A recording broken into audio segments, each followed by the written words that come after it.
Bonjour à tous et bienvenue dans cette nouvelle vidéo. Aujourd'hui, le thème c'est s'écouter. Comment réussir à prendre soin de vous si vous n'êtes pas auprès de vous, à écouter ce qui se passe à l'intérieur de vous.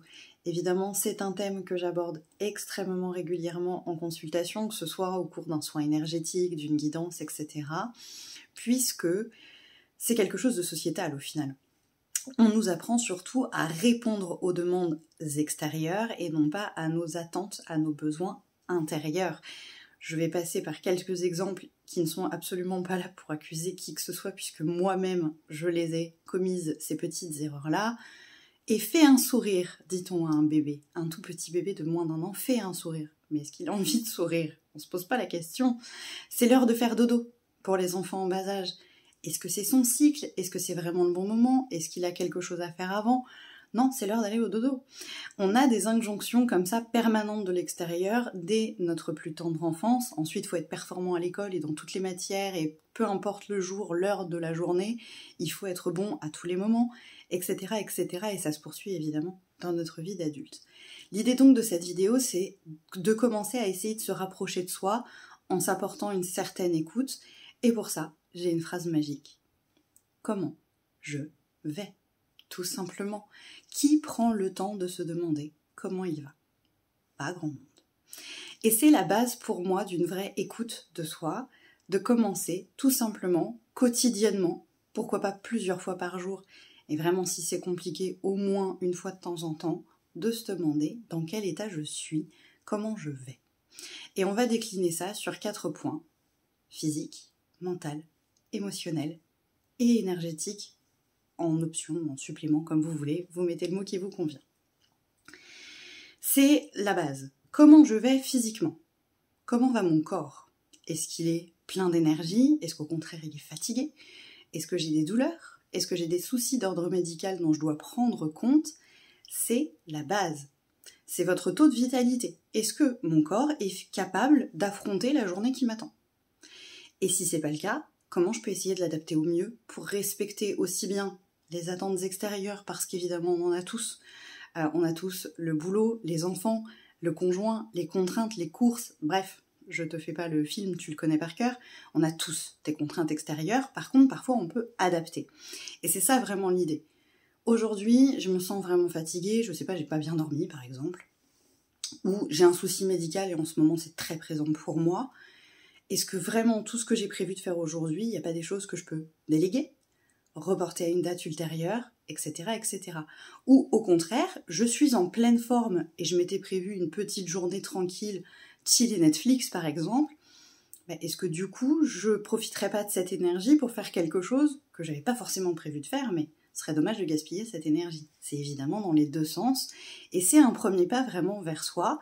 Qu'est-ce que j'ai en stock comme énergie pour ensuite aller faire ce que j'ai à faire? Le deuxième point, c'est évidemment l'hygiène mentale. Comment je vais mentalement? Comment ça se passe dans mon esprit? Est-ce que j'ai des trucs qui tournent en boucle là et dont j'arrive pas à me défaire par exemple? Est-ce que donc des pensées de type finalement obsessionnel?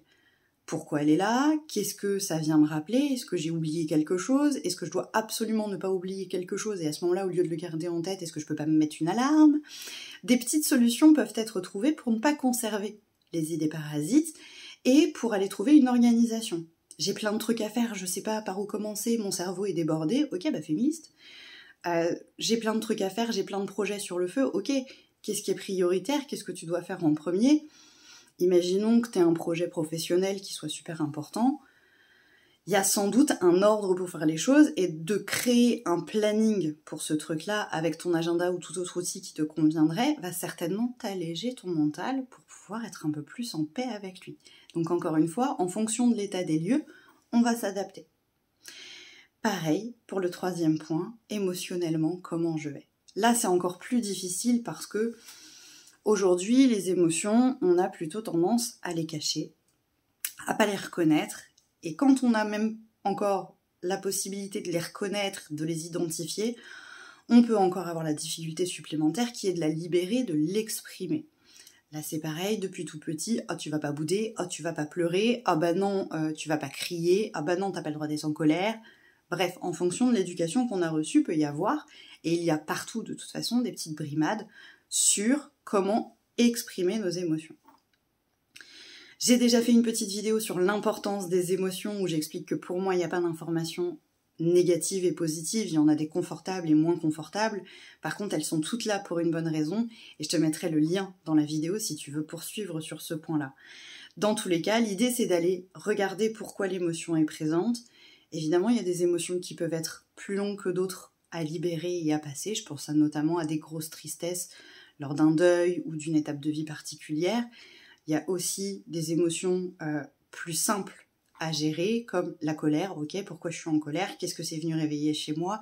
Et comment je peux la faire passer en rétablissant des limites saines autour de moi et sans me sentir agressée par l'extérieur. C'est un tout petit peu plus simple que vraiment quand il y a des gros problèmes émotionnels. L'idée, encore une fois, c'est s'apporter de l'écoute, s'apporter aussi de la disponibilité à soi, pour reconnaître et identifier ce qui a besoin de l'être, parce que les émotions, c'est vraiment ça. Enfin, la quatrième possibilité, c'est se demander tout simplement comment je vais énergétiquement. Alors là, ça va être peut-être plus en option, ça parlera peut-être pas à tout le monde. Est-ce que je suis correctement ancrée? Est-ce que je suis correctement alignée? Est-ce que l'un de mes chakras est un peu en bis-bis, va pas très bien? Ou est-ce qu'au contraire, tout circule parfaitement, mes protections sont ok? Est-ce que j'ai besoin de prendre soin de mes énergies en faisant un nettoyage, en faisant un alignement, etc. etc. C'est évidemment un autre support d'information quant à son état d'être, qui parlera pas à tout le monde, mais qui peut être intéressant. Dans tous les cas, l'idée de se poser ces 4 questions, comment je vais physiquement, mentalement, émotionnellement, énergétiquement, l'idée c'est déjà de vous apporter à vous ce dont vous avez tellement besoin, c'est-à-dire cette fameuse écoute. J'ai la possibilité d'être entendue, et par quelqu'un qui en a vraiment quelque chose à faire, ça c'est pas non plus ridicule comme info, et du coup, de tenir compte de ça pour après aller répondre aux demandes à l'extérieur. C'est ok de dire non, aujourd'hui, je ne viendrai pas avec toi à ta sortie qui était prévue parce que je suis fatiguée. Non, aujourd'hui, je ne peux pas venir boire un café ou autre parce que je ne suis pas en forme émotionnellement. J'ai un truc à gérer pour moi personnellement. Et on n'est pas obligé de rentrer dans les détails, on n'est pas du tout obligé de se justifier, mais on peut adapter la journée en fonction de l'état des lieux de départ. On peut aussi et surtout se connaître. Regarder s'il y a des choses qui reviennent régulièrement, s'il y a des émotions plus difficiles à gérer chez nous, s'il y a des périodes de l'année où on a plutôt tendance à avoir une énergie descendante, ou au contraire des périodes de l'année où on a plus d'énergie. Évidemment, il y a des trucs un peu universels, genre en hiver on est un peu plus à plat et en été on a un peu plus d'énergie, mais il y a aussi pour certaines femmes un vrai impact sur le cycle menstruel par exemple. Donc d'apprendre de savoir que dans le mois, en fonction de l'étape de ton cycle, tu peux être hyper en forme parce que c'est une période qui te booste, ou au contraire un petit peu en deçà de tes capacités physiques, etc. parce que tu es plus fatigué, parce que tu es en période de menstru par exemple. Ça peut te permettre de prévoir ton planning professionnel, t'organiser pour pas avoir des gros événements pile poil au moment où toi tu es un petit peu plus en bas en termes d'énergie.